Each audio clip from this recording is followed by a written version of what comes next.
The moon is in the process of moving toward full again, and like last month, events are happening in full throttle again.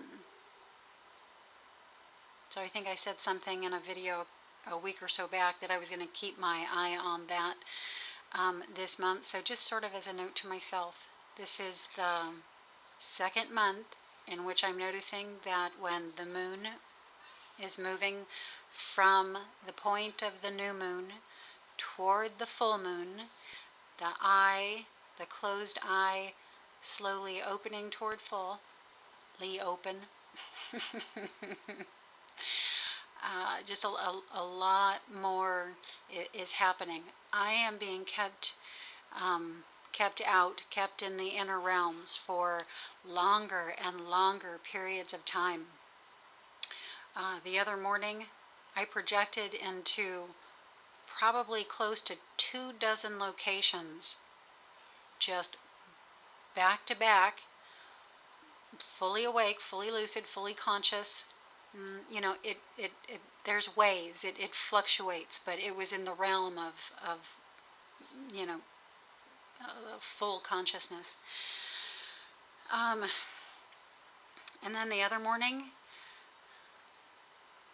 I had, the night before the morning that this happened, I found myself repeating a sentence in my mind that went something like, it's time to call a friend in to help me understand more, or to help more be understandable. And that morning, I did meet with someone, a woman with very short, sandy colored hair, approximately my same age. And I was with her for, again, an extremely long length of time, much longer than what I normally stay out. I'd say something that seemed to me to be approximately 5 or 6 hours in real time. And in both instances, it was only at the point of me wondering, wow, how long is this going to go on, or how long could this go on, that, you know, I shifted back into my room.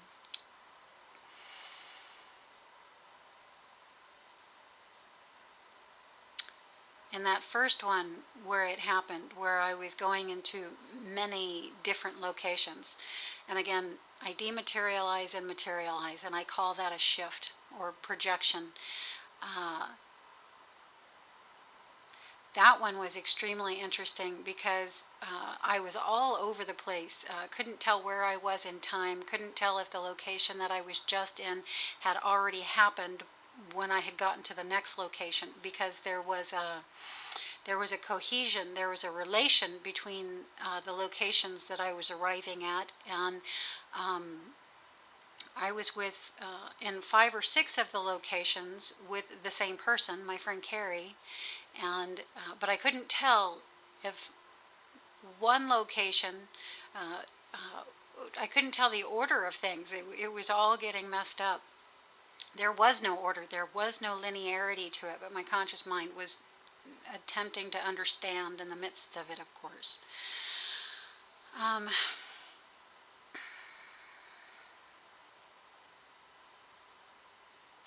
This morning, again, and I'll go into what happened this morning a little bit toward the end of the video,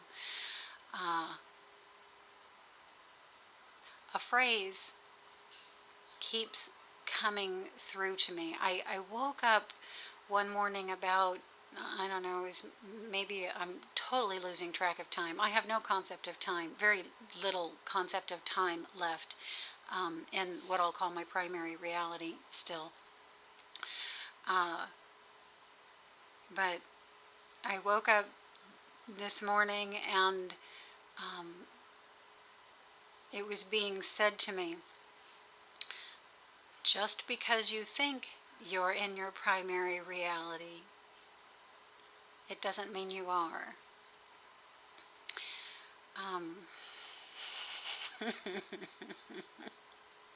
Exactly. Those of you who come lucid from within dreams, you may experience this. at the point of coming lucid, you see that just prior to the point of coming lucid, you thought you were in your primary reality. You thought you were living your real life there. And it's only at the point of coming lucid that you realize you're not. Those of you who OBE and have the false awakening type experiences, you'll experience this in that way. You think you're in your primary reality living your real life, and then you come lucid and realize that you're not.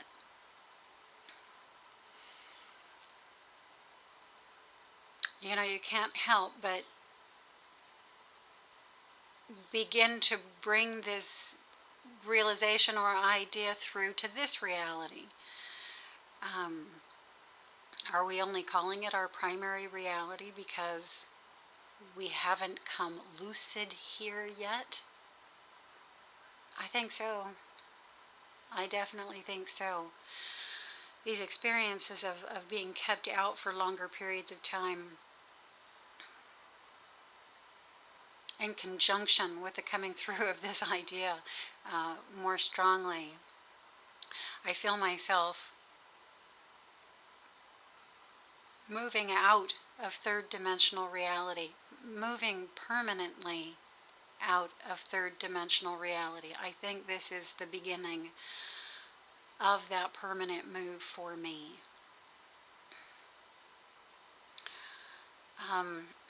Somebody had asked me again the question about how to distinguish between lucid dreams, astral projections, and out-of-body experiences. And that question repeatedly comes in, and so I'm going to say a little bit more about that from my perspective. This will be different than what I've said before, just because the energy of the person who asked the question this time is bringing this particular response through to me. So, you know, when these events first started happening for me, and I will say that I experience all of these. I experience coming lucid from within the dreams, from within the non-physical landscapes. I astral project. I experience it that way. I have the classic out-of-body experience. So I have a full range of experiences. Others as well. The phasing and writing the vibrations that I talked about in the last video. So I'm able to make the shift in, it seems, endless ways, really. But when all of this first started happening, when I was only going out of body or projecting every now and again, when I was projecting less, I tended to make more of a distinction between the lucid dreaming, astral projection, and out-of-body experiences. But when I started projecting more, the distinction became less and less. So the more frequently this begins happening, the more the distinction starts to go away. These are all the same thing. Different vehicles, different sensationary experiences into an expansion of consciousness. That's what they all essentially are.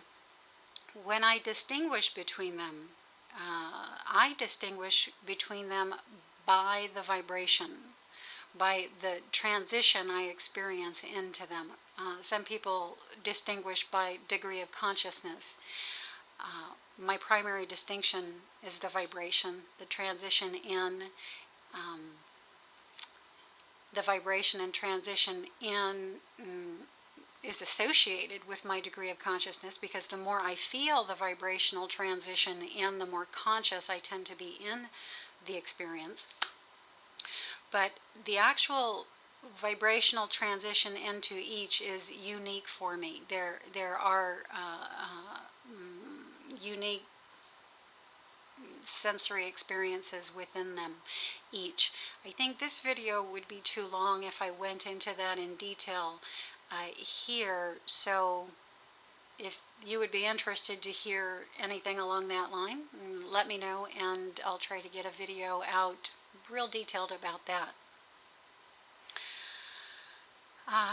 This morning, and this is really fun, on a video, I can't remember which one, but I think some within the last 6 videos, and my apologies for not remembering the name of the person who mentioned this to me, but it's fun when somebody mentions projecting to a particular location, and then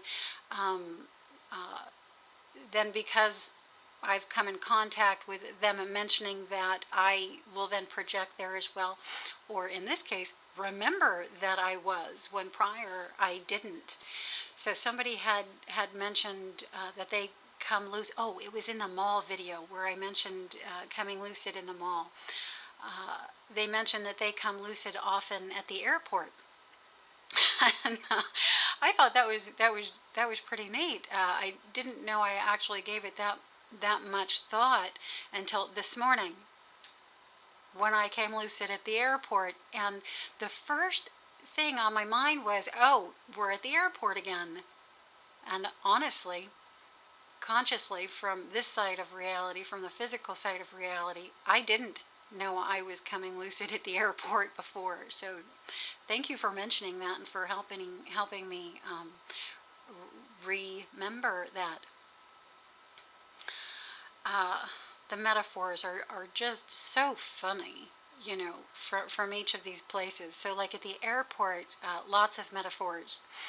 I had interaction at the baggage claim.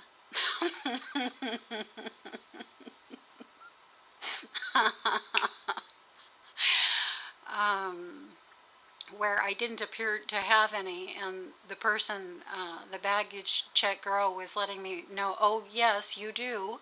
It's right here.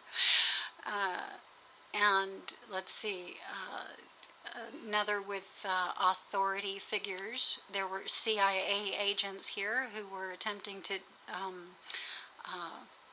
detain me,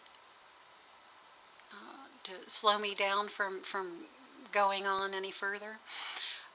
And here I was really impressed with myself because I had a moderate to high degree of lucidity when I came into contact with them, and did not go into fear. You know, was in control to a degree, and I was letting them know they will be letting me go now. I think at one point the man even had me pinned, and I was telling him, no fear at all. You're going to let me go now. I'm going to go through that door. You are going to let me go now. And I'm going to go right through that door. And they did let me go, and I did go through that door. My friend Lana, my childhood friend Lana, who I grew up on the same block with, showed up again right here. She shows up a lot, and I haven't seen her in many years, since I was 16, I think. But she does show up a lot, and she showed up here, and she brought me some information about a friend of mine. Let's see. Baggage claims, CIA, detainment. There was something else. You know, I walked into I did go out the door. I walked into another building, and I'm starting to fade at this point, although I had been out for quite some time. I spent a lot of time in the airport itself. I'm just not going into the details of what happened there. And I came into a room that I don't know what it was, but there was this really interesting, creatively decorated stone sign in the center of the room that said manifest, and some word that was unformed that I could not read, or that I had not formed yet underneath that. And you know, at this point, I'm transitioning back into my physical room. So, okay, I think that's it for today.